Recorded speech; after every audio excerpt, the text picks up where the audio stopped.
Now that you know the potential hazards you're dealing with, you can complete the final 2 phases of your JSA. Select, install, maintain, and review controls, and review your JSA. OSHA has developed a hierarchy of controls, which lists them in order of effectiveness. Elimination is the most effective because it gets rid of the hazard altogether.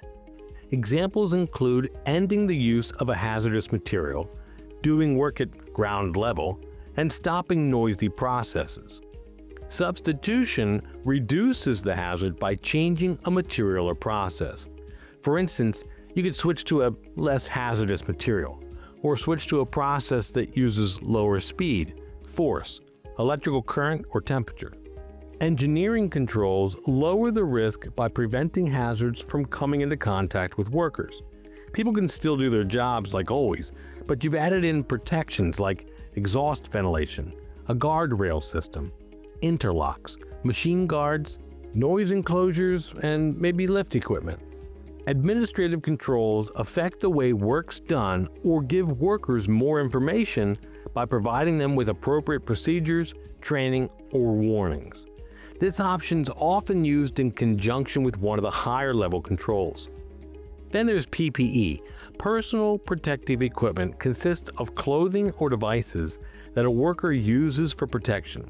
Even though the employer provides and maintains the PPE, the worker's got to be trained and must use the PPE consistently and correctly. PPE is often used with higher level controls, and it's especially useful when those controls can't be used.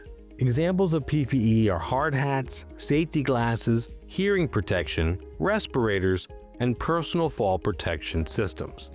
The last phase of the procedure is to review your JSA. You should have a written record of the JSA, which is best accomplished by completing a form as you go along, okay? OSHA provides a sample form and examples of how to record useful information. Here's what the form includes.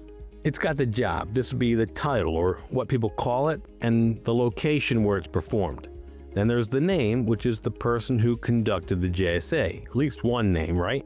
Then you got the task, its number in the sequence, and a description, of course. Then there's the hazard.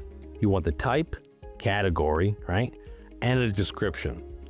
And finally, a consequence. This is what will happen if the hazard's not addressed, and a description of the control or controls you'll implement. You should include a date somewhere on your JSA documentation also. You might find a lot of variations of the JSA form online, so why should you go back and review your JSA? Well, like I said, things change, but you want your safety measures to remain current and relevant. Even if there haven't been any changes to the job, you might think of a hazard you overlooked when you initially conducted the JSA.